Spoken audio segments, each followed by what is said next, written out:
He was Julian Sterling, a man whose name was whispered with envy in boardrooms and splashed across financial magazines. From his penthouse overlooking Central Park, he could command empires with a single phone call. He had it all: a billion-dollar tech firm, a reputation for ruthless genius, and a beautiful, adoring wife, Amelia, who was carrying their first child. His life was a fortress of success, meticulously built and fiercely guarded.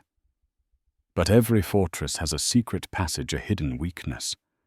For Julian, that weakness was the woman he loved. When he starts noticing her strange absences, her veiled exhaustion, he uncovers a secret so bizarre, so humbling, it threatens to shatter his entire world. What could the pregnant wife of a billionaire possibly be hiding? The answer lies behind the imposing doors of a stranger's home with a simple maid's uniform, and a truth that will bring a titan of industry to his knees. Julian Sterling didn't just live in New York City. He owned a piece of its sky. His penthouse on the 75th floor of 157 was a monument to his own ascent, a glass-walled palace that drank in the panoramic glory of Manhattan. The sunsets were his, the twinkling city lights, his nightly audience. He had sculpted his life with the same ferocious precision he used to code the revolutionary AI algorithms that had made his company, Aura Tech, a global behemoth. Every piece of furniture was selected by a world-renowned designer. Every meal was curated by a private chef, and every moment was in theory perfect. His greatest acquisition, however, was Amelia. He had met her not at a gala or a charity auction, but at a small independent bookstore in the West Village, where she was absorbed in a worn copy of 100 Years of Solitude. He was struck by her quiet intensity, a stark contrast to the performative women he usually encountered. She had a gentle grace that seemed entirely out of place in his world of hostile takeovers and brutal negotiations. Marrying her, he felt, had softened his edges, given his relentless ambition a purpose beyond mere accumulation. Now Amelia was 6 months pregnant with their son. Julian had already commissioned a nursery that cost more than the average American home. It was a symphony of soft blues and handcrafted wooden animals, a climate-controlled sanctuary for the heir to the Sterling Empire. He would give his son the world, a world free from the struggle and uncertainty that had defined his own childhood in a cramped queen's apartment. Yet a discordant note had crept into his perfect symphony. It had started subtly. A few weeks ago, it was Amelia's new uncharacteristic fatigue. The doctor had assured them it was a normal part of pregnancy, but this felt different. It was a soul-deep weariness he saw in her eyes when she thought he wasn't looking. Then came the disappearances. On Tuesdays and Thursdays, like clockwork, Amelia would announce she was going to a new prenatal yoga class in Soho. Julian, ever the data analyst, thought nothing of it at first, but when he offered to have his driver take her, she'd politely refuse. "No, darling, the walk will do me good. Fresh air," she'd say, her smile not quite reaching her eyes. One Tuesday, he'd been home early, a rare market fluctuation, sending his team into a frenzy he could manage remotely. He'd seen Amelia leave, dressed not in expensive Lululemon athletic wear, but in simple dark trousers and a plain, long-sleeved grey top. She carried a large, nondescript tote bag. It was odd. His curiosity piqued, he checked their joint credit card statement online, a habit from his more insecure early days of wealth. There were no charges for any yoga studio in Soho. In fact, for the past month on Tuesdays and Thursdays, there were no charges at all. Amelia was using cash. A cold knot of suspicion, an emotion he despised, began to form in his gut. Who was she really? This quiet, bookish woman he had plucked from obscurity. Did she have a past he didn't know about? Was she meeting someone?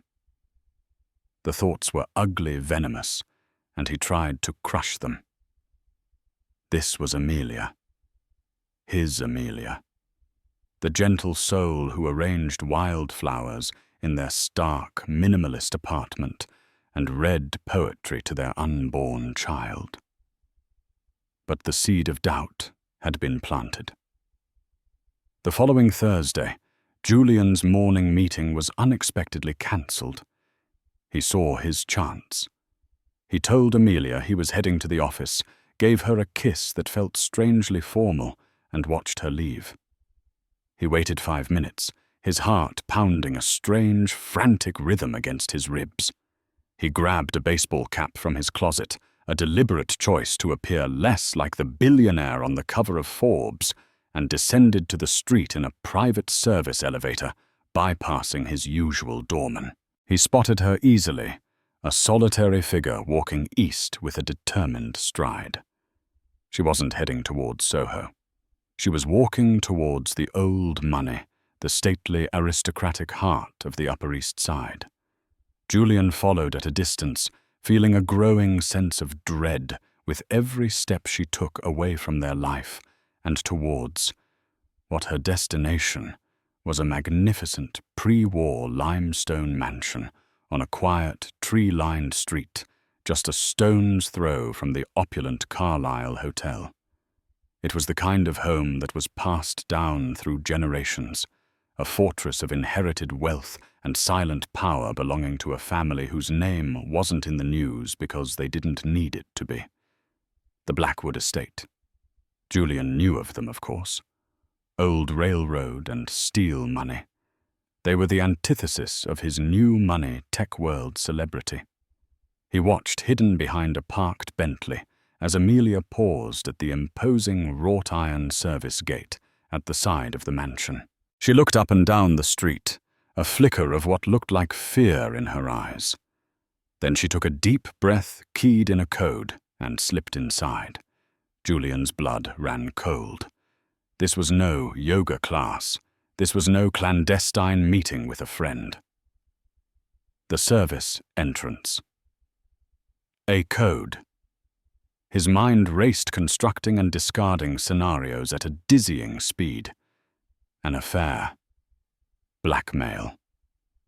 What secret could possibly be held within the stone walls of the Blackwood mansion? He stayed there for an hour, then 2.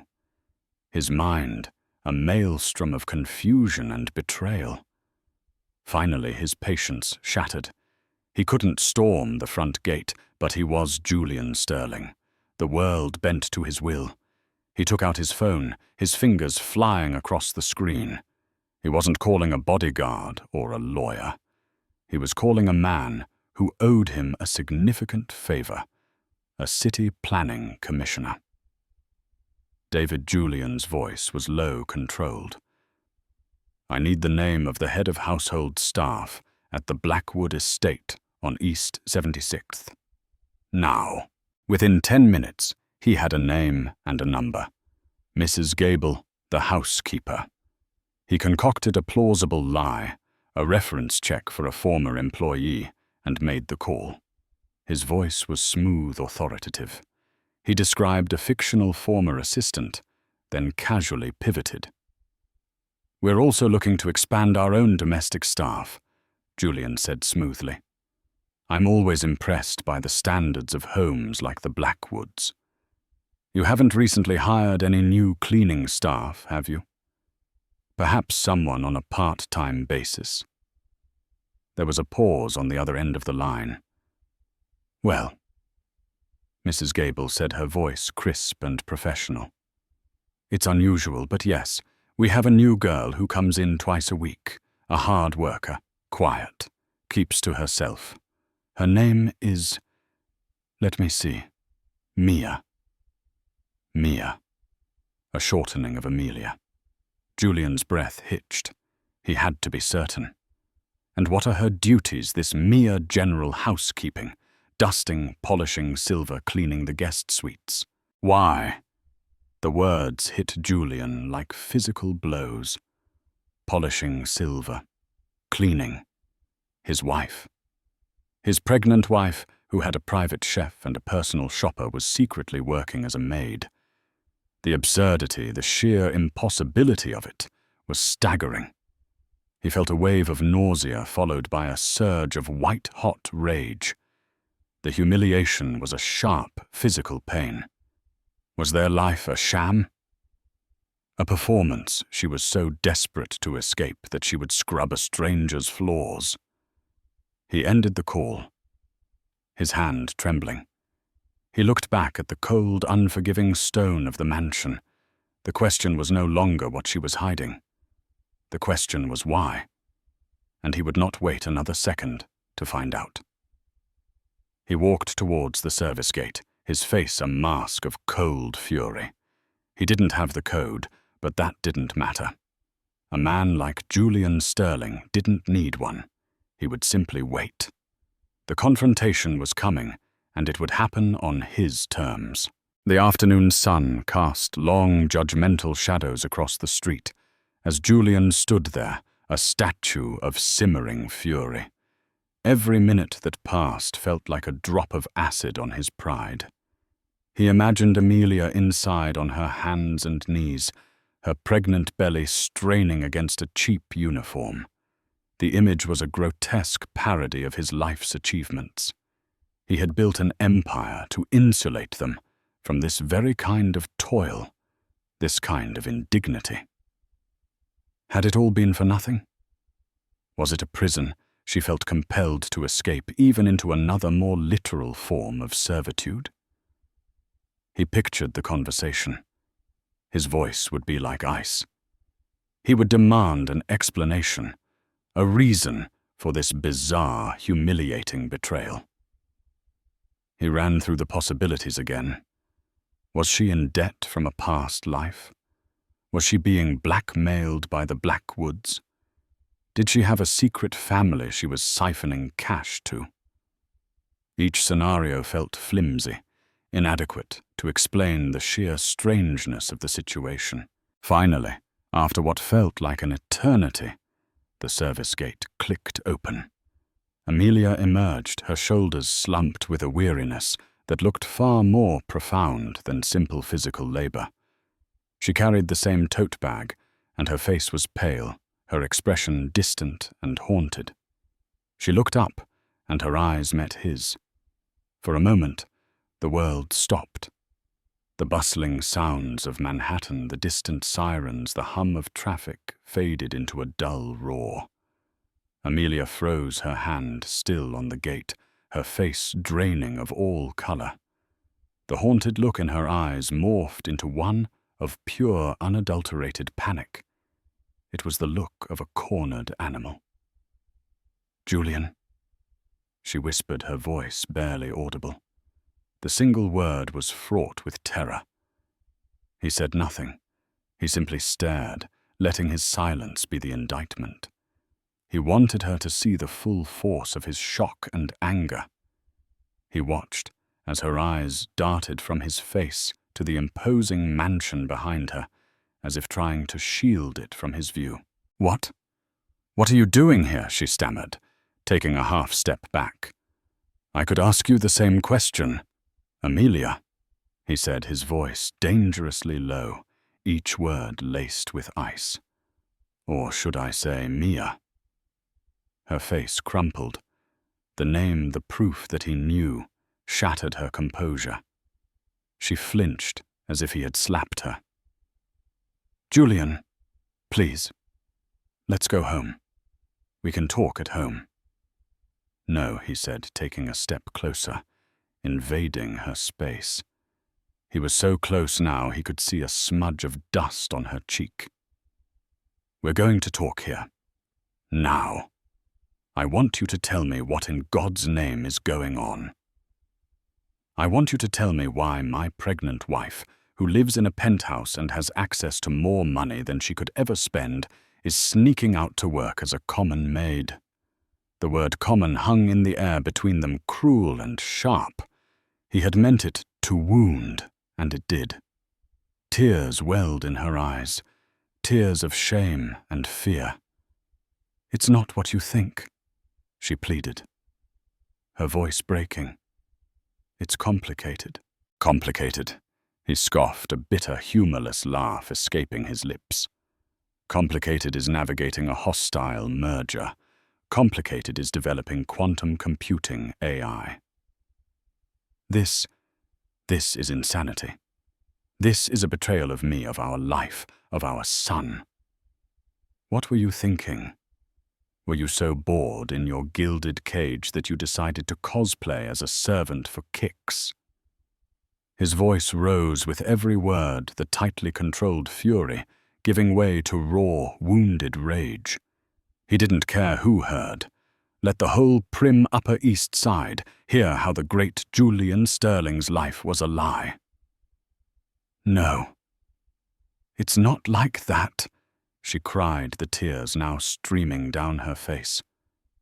She clutched her tote bag to her chest like a shield. "You wouldn't understand."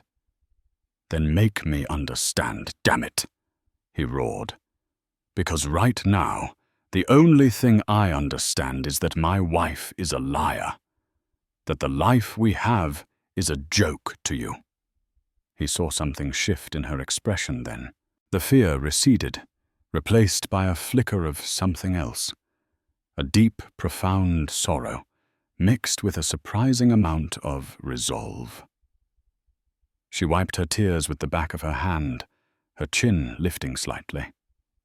The terrified mouse was gone, and in her place was a woman girding herself for a battle she had long dreaded.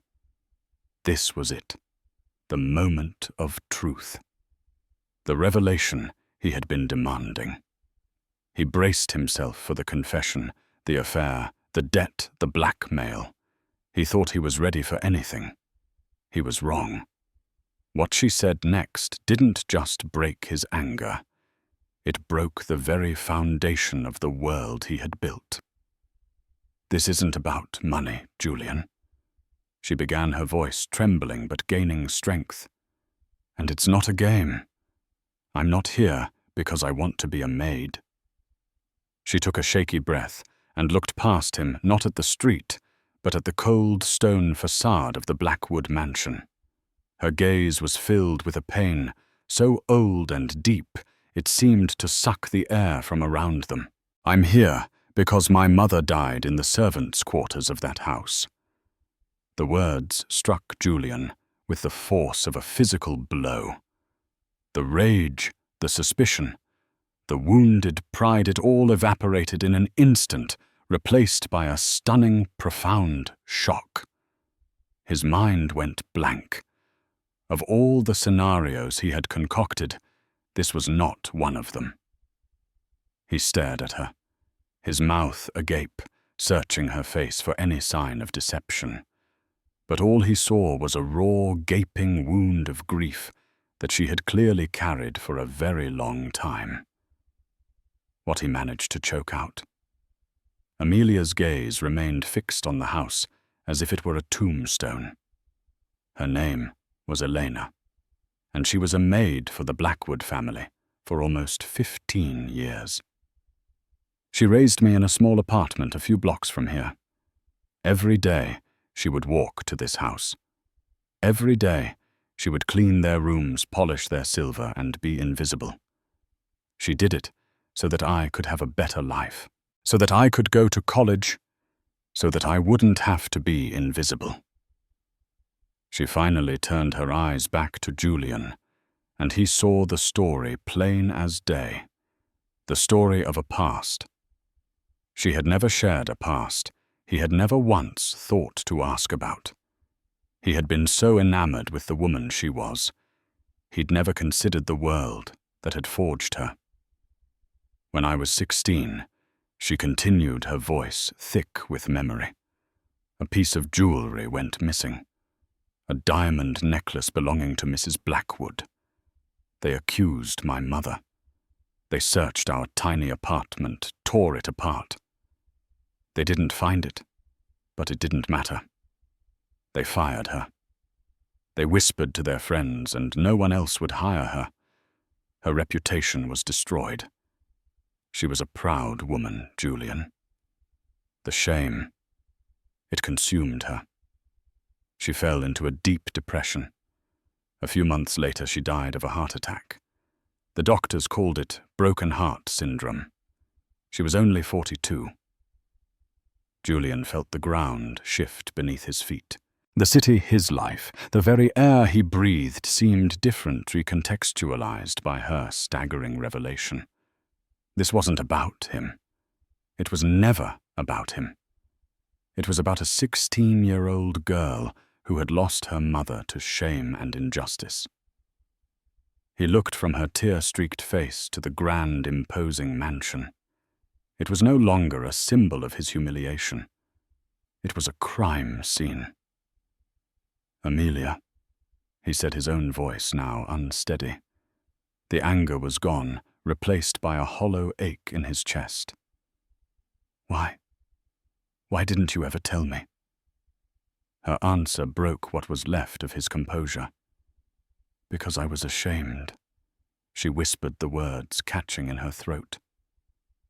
"I spent my whole life trying to escape this, trying to escape the shadow of that house, the label of being the maid's daughter. When I met you, it was like stepping into a different universe, a world where none of that could touch me. I wanted to be the woman who belonged in your world, not the girl whose mother died because a rich woman lost her necklace." She clutched her stomach, a protective gesture over their unborn child. "But when I got pregnant, I started thinking about her, about my mother. I couldn't stand the thought of our son being born not knowing the truth about his grandmother. I couldn't let her story end with her being remembered as a thief." He finally understood. The exhaustion, the secrecy. It wasn't a rejection of him or their life. It was a pilgrimage, a desperate one-woman mission for justice. "So why are you here now, Amelia?" he asked softly, his heart aching for her, for the 16-year-old girl she had been. "Why are you working in that house?" She looked at him, her eyes burning with a fire he had never seen before, a fire that had been banked for years. "Because I don't believe she took it," Amelia said, her voice dropping to a fierce, determined whisper. "I believe the necklace is still in that house, and I'm going to find it." The silence that followed Amelia's declaration was deeper than any Julian had ever known. The raw, audacious truth of her mission settled over him, reordering his universe. He, the man who moved markets and predicted global trends, had been completely blind to the epic drama unfolding within his own home, within his own wife. The shame he had felt moments ago curdled and transformed into a different kind of shame for his ignorance, for his self-absorption. "Get in the car," he said, his voice quiet but firm. The command was gone, replaced by a tone of protective urgency. He gently took her arm, his touch a stark contrast to the fury that had propelled him here. She didn't resist. She seemed drained, as if the confession had taken all her remaining strength. The ride back to the penthouse was a study in silence. Amelia stared out the window, her reflection, a ghostly image against the glittering city. Julian's driver, accustomed to his boss's moods, kept his eyes on the road, the glass partition firmly up. Julian didn't look at the city. He looked at his wife. He saw not just the woman he loved, but the determined daughter, the grieving child, the silent warrior. He had fallen in love with her grace and quiet intelligence, never realizing they were the armor she had forged in the fires of a profound tragedy. Back in the sterile perfection of their apartment, the opulence felt garish and obscene. The sweeping views and priceless art seemed to mock the gritty, painful reality Amelia had just unveiled. She walked to the center of the vast living room and stood there, looking cool and lost. You should have told me," Julian said, breaking the silence. It wasn't an accusation anymore, but a lament. "Amelia, we're a team. You didn't have to carry this alone." She finally turned to face him, her eyes red-rimmed but clear. "How could I, Julian? On our third date, you told me about firing your first CTO because he showed a moment of weakness in a negotiation. Your whole world is built on strength. How could I tell you that my entire foundation was built on the shame of being a servant's daughter? That my mother died because she was weak and broken? I was so afraid you'd see me the same way." The confession pierced him. He had cultivated an image of impenetrable strength, and in doing so had made his own wife feel unsafe in her vulnerability. "What I see," he said, walking slowly towards her, "is the strongest woman I have ever known. Do you have any idea what kind of courage it takes to walk back into the place that destroyed your family? To put on that uniform and willingly subject yourself to that environment, all for your mother's honor?" He reached out and gently cupped her face, his thumbs wiping away a fresh tear. "I was a fool. I was so busy giving you a world of things, I never stopped to ask about the world that made you. I'm sorry, Amelia. Truly sorry." For the first time that day, a genuine, albeit fragile, smile touched her lips. She leaned into his touch, a wave of relief washing over her. The secret was out. The burden was now shared. "So what happens now?" she asked. A switch flipped in Julian's mind. The grief and shock began to recede, and the man who built Auratech from nothing began to surface. He was a problem solver, a strategist, and his wife had just presented him with the most important problem of his life. Now he said, a new glint in his eye, "You tell me everything, every detail you can remember." "The family's name is Blackwood. What else? What was the woman's name? What do you know about the layout of the house? What exactly did the necklace look like? You are no longer a maid seeking clues. You are the director of an operation, and you just acquired a new, very well-funded partner." They sat for hours. As the sun set and the city lights began their nightly performance, Amelia talked. She unearthed memories she had buried for years. She spoke of her mother, Elena, a woman of quiet dignity, who took pride in her work, who smelled of lavender and starch. She described the matriarch, Eleanor Blackwood, a woman of formidable presence and icy demeanor. She recounted the day of the accusation, the cold certainty in Mrs. Blackwood's eyes, the dismissal of 15 years of loyal service in a single, cruel moment. She also spoke of her search. For the past month, during her twice-weekly shifts, she had been meticulously and covertly mapping the house. As Mia, the quiet new girl, she was largely ignored, giving her the freedom to observe. She dusted shelves and mentally catalogued their contents. She polished silver and noted the hidden compartments in the antique sideboard. She cleaned the vast, dusty library, her heart pounding as she ran her fingers along the spines of books, wondering if a letter or a diary might be hidden within. The necklace, Amelia explained, was a custom piece. Mrs. Blackwood called it the Star of Ishtar. It was an Art Deco design platinum with a large, flawless sapphire surrounded by diamonds. She was supposedly wearing it to a gala the night it vanished. She claimed she took it off and placed it in her mahogany jewelry box in her bedroom. The next morning it was gone. My mother was the only one who had cleaned the room that day. "And you think it's still there," Julian stated. "I do," Amelia said with conviction. Mrs. Blackwood was and is a creature of habit and pride. If she had simply misplaced it, her pride would never have allowed her to admit the mistake after she had accused and ruined my mother. she would have quietly put it back in its box. But if someone else in the house took it and hid it, they may never have had the chance to retrieve it. I think it's hidden somewhere in that house, Julian. A forgotten secret. Julian's mind was racing, processing the data, identifying variables, formulating a plan of attack. His anger at the Blackwoods was a cold, efficient engine.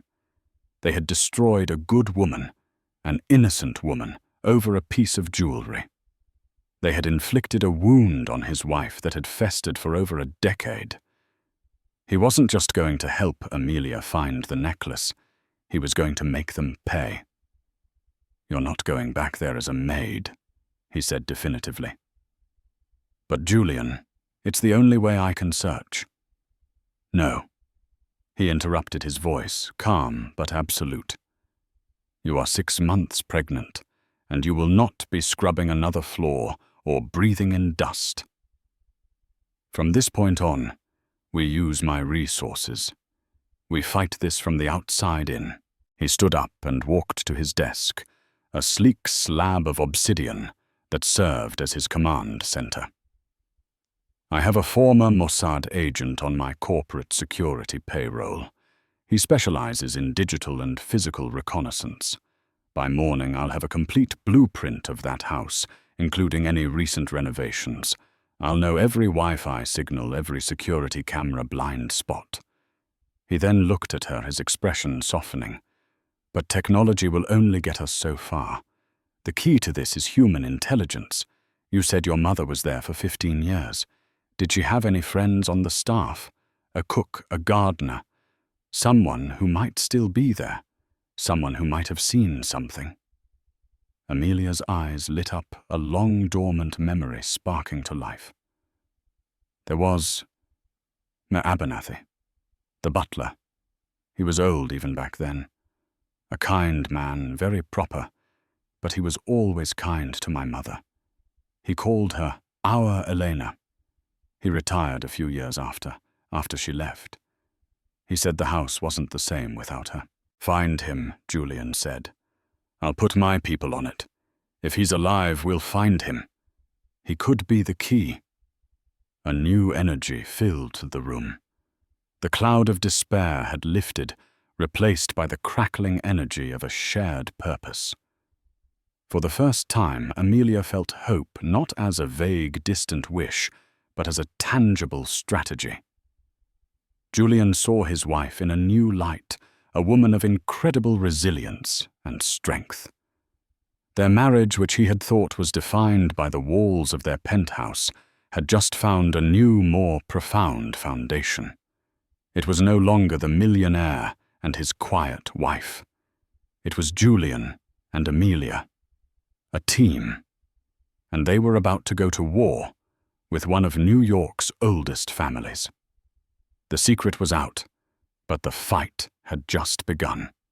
The next 48 hours were a blur of controlled chaos, a testament to the power Julian Sterling wielded. While Amelia rested, he mobilized his arsenal. His security chief, a formidable Israeli man named Oren, worked with an efficiency that was both terrifying and brilliant. By dawn, Julian's tablet displayed a complete digital schematic of the Blackwood mansion sourced from city permits, architectural archives, and discreet digital infiltration.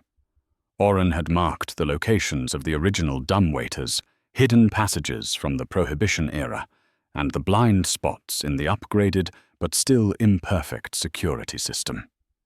Meanwhile, a team of private investigators, usually tasked with corporate espionage, were given a new, more personal target, Arthur Abernathy, the retired butler.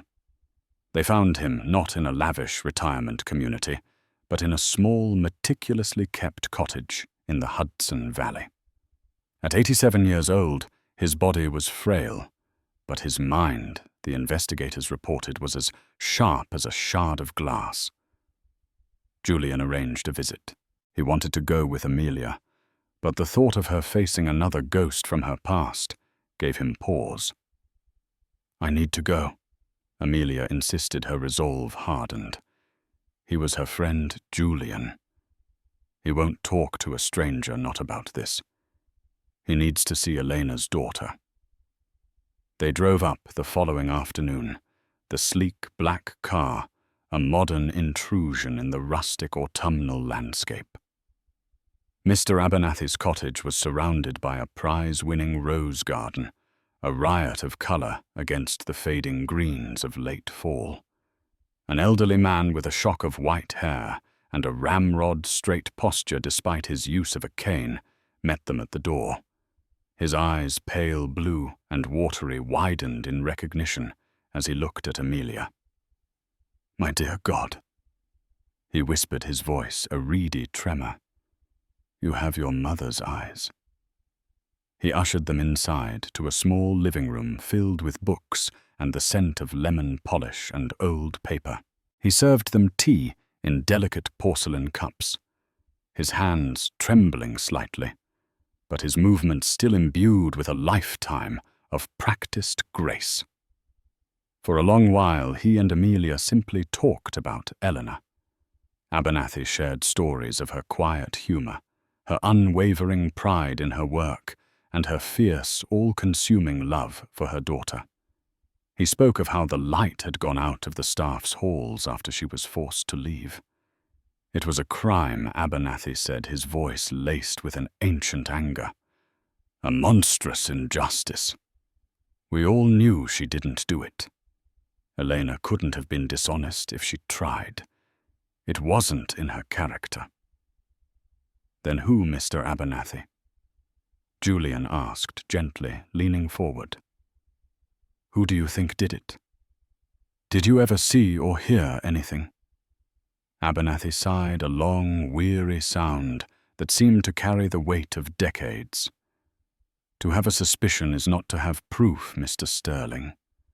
The Blackwood family. They build walls of silence. But I always had my theories. He paused, looking at Amelia with a pained expression. This may be difficult to hear, my dear. At the time, there was another person with access to the room, someone who was always in and out of his mother's suites, someone who had expensive habits that his trust fund didn't always cover, who Amelia pressed her heart pounding. Mr. Alistair Abernathy said the name, dropping into the quiet room like a stone. Mrs. Blackwood's son. The name was a shock.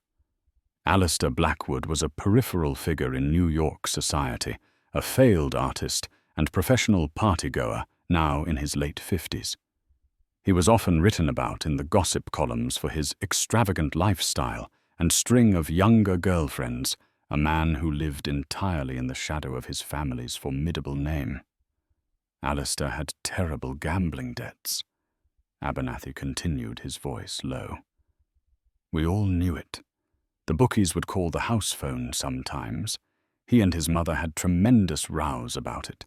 He was a weak man, you see. Charming on the surface, but weak and spoiled. He adored his mother, but he also resented his dependence on her. Abernathy leaned in his pale eyes, intense. The night of the gala. The night the necklace vanished, Alistair had been there. He and his mother had a vicious argument in the library just before she went upstairs to get ready. I heard them. He was begging her for money. She refused, told him he was cut off. He stormed out. An hour later she came downstairs and your mother went up to tidy the bedroom suite. Not long after that, all hell broke loose. The pieces began to click into place.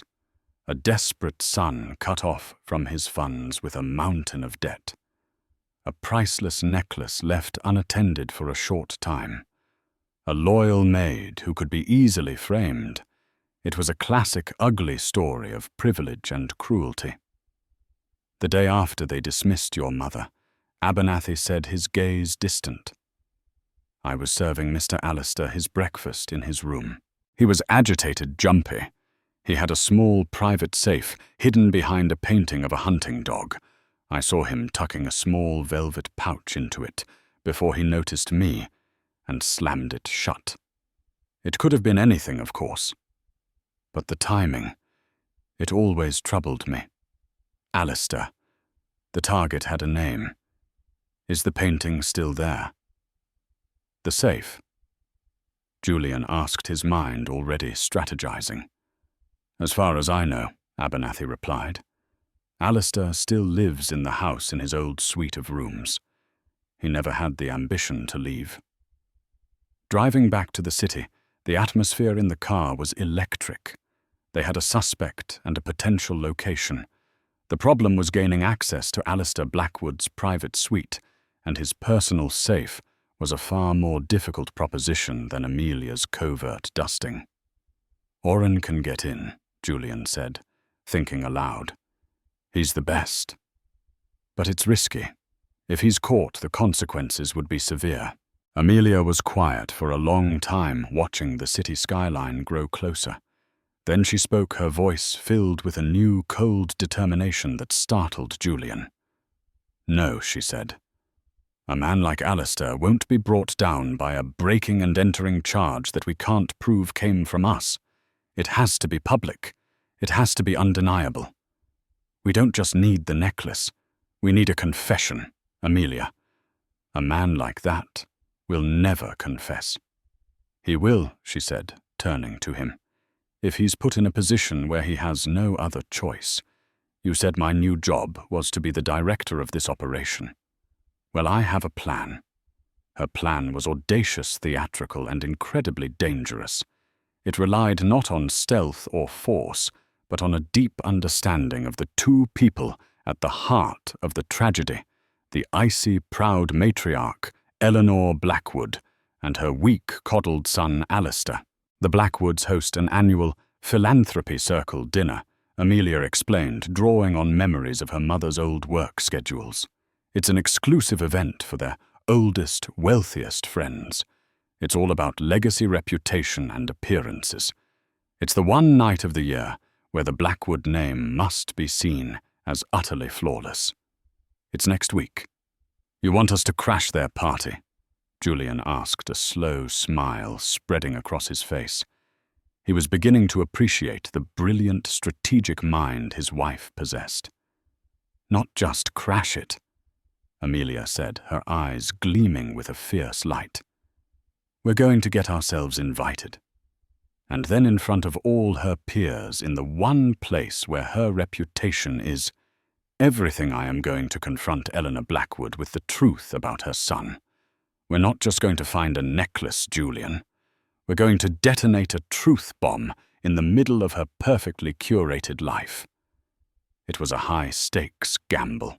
If they failed, they would be humiliated, and Alistair would be alerted, likely moving the necklace forever. But if they succeeded, they could win everything. Justice for Elena, redemption for Amelia, and a reckoning for the House of Blackwood. Julian looked at his wife, at the fire in her eyes, and felt a surge of pride and love so intense it almost took his breath away. He had married a quiet bookstore clerk. He had just discovered he was wed to a queen, planning a coup. All right, he said, taking her hand. Let's get our invitation. Getting an invitation to the Blackwood Philanthropy Circle dinner was for a man like Julian Sterling a matter of a few phone calls and a strategically placed 7-figure donation to the family's designated charity, the New York Heritage Preservation Fund. Within a day, a thick cream-colored envelope arrived bearing the Blackwood family crest embossed in gold. Their attendance was eagerly anticipated. The week leading up to the dinner was a whirlwind of preparation. While Julian and Oren mapped out every contingency, Amelia prepared herself for the most difficult performance of her life. She was not going to this dinner as Julian Sterling's wife. She was going as Eleanor's daughter, a ghost from their past clad in couture. She chose her dress with surgical precision. It was a custom-made gown by a designer Julian favored in a deep sapphire blue, the exact shade of the stone in the lost necklace. It was a silent accusation she would wear all night. On the evening of the event, as they descended in the elevator, Julian looked at her. She was breathtaking. The gown clung to her, elegant and powerful, her pregnancy a subtle but potent symbol of the future and of legacy. Her hair was swept up, her makeup understated but flawless. But it was her eyes that held him. They were calm, focused, and held the steady fire of a woman on a mission. "Ready?" he asked softly. "I was born ready for this," she replied, a statement of fact, not bravado. The Blackwood mansion was transformed. Gone was the funereal silence of the daytime. Now it was alive with the soft glow of chandeliers, the murmur of polite society, and the clinking of champagne glasses. Waiters dressed in crisp uniforms moved through the throng of old money and established power. It was a world of immense, quiet influence. Eleanor Blackwood stood near the grand staircase, a formidable figure in emerald green silk. She was in her late 80s now, her posture impeccable, her eyes as sharp and cold as Julian had imagined. She greeted her guests with a smile that never touched those eyes. Beside her, looking vaguely uncomfortable in his tuxedo, was her son, Alistair. He had a weak chin, a practiced smile, and the restless eyes of a man perpetually looking for an escape. When Julian and Amelia were announced, a ripple of interest went through the room. Julian Sterling was new blood, a titan of a different, more volatile world. His presence was a coup for the Blackwoods. Eleanor extended a hand, her rings glittering. "Mr. Sterling, what an honor. We are so grateful for your considerable generosity." Her eyes flickered to Amelia, assessing her with a practiced, dismissive glance. "And this must be your lovely wife." "Amelia." Julian said, his hand resting protectively on the small of her back. Amelia met the old woman's gaze directly. She didn't offer a handshake. She simply held her stare, a flicker of recognition dawning in Eleanor's cold eyes. For a split second, the polite mask slipped, and a look of confusion, of vague disturbance, crossed her face. She saw something she couldn't place, an echo of a face she had long since banished from her memory. They moved into the crowd, but Amelia could feel Eleanor's eyes on her. The first part of her plan was complete. She had unsettled the Queen in her own court. The dinner was held in a grand ballroom, under a ceiling painted with cherubs and clouds. Julian and Amelia were seated at the main table, a place of honor right next to Alistair Blackwood. This was the moment. Under the guise of polite dinner conversation, Amelia began her psychological assault. She spoke of her own humble beginnings, a narrative she had never shared publicly. "My mother was a remarkable woman," Amelia said, her voice clear and carrying, drawing the attention of those seated nearby, including Alistair.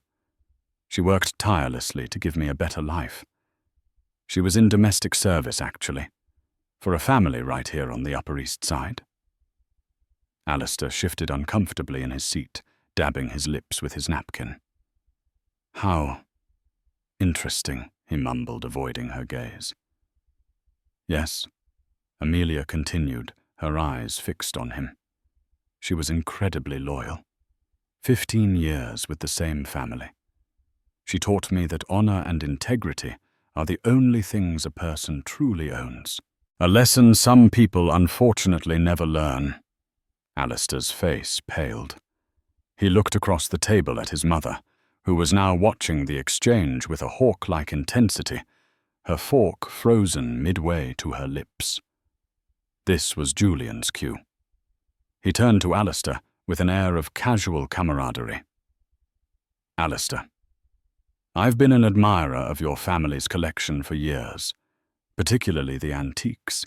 I have a passion for safes, you know, the craftsmanship of a bygone era.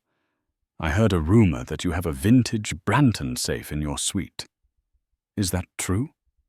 Alistair choked on his wine. I have no idea what you're talking about. Oh, I'm sure you do.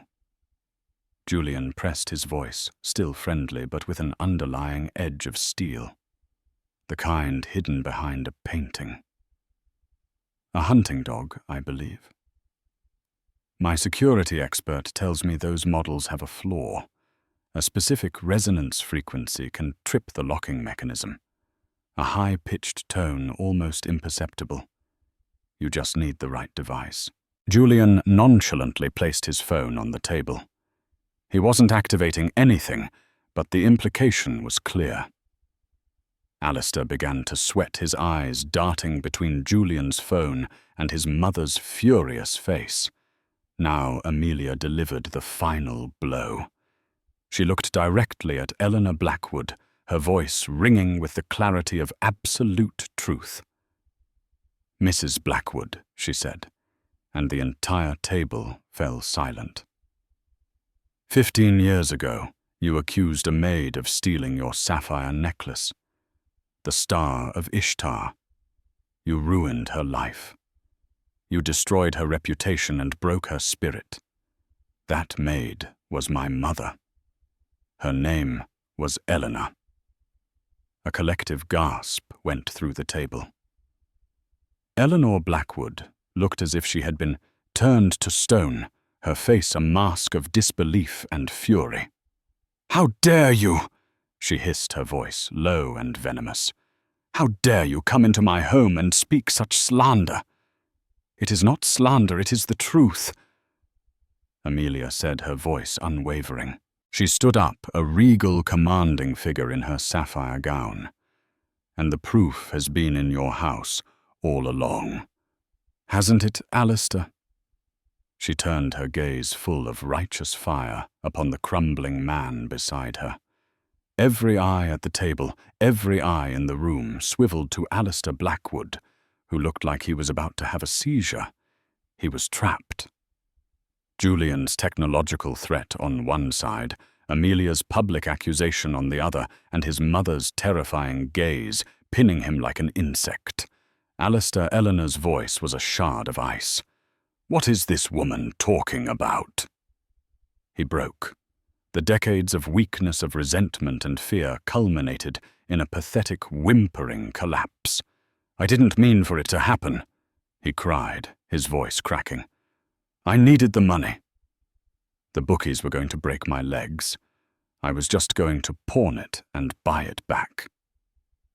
I took it from her jewelry box. I was going to hide it in my safe. But then I heard the maid.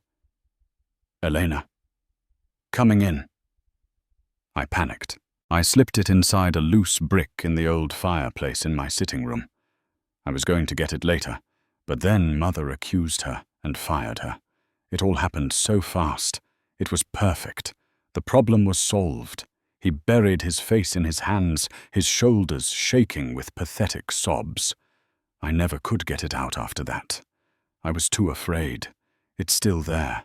It's been there all this time. Silence. A thick, suffocating silence fell over the ballroom. The ghost of Elena was finally seen. Her name finally cleared in the most public and damning way possible. Eleanor Blackwood stared at her son, her face a canvas of utter horror and disgust. Her legacy, her reputation, her flawless name all lay in ruins at her feet, destroyed not by an outsider, but by the weakness of her own flesh and blood. Amelia stood tall, a single tear tracing a path down her cheek. It wasn't a tear of sadness, but of vindication, of release. She looked at Julian, and he gave her a small, almost imperceptible nod.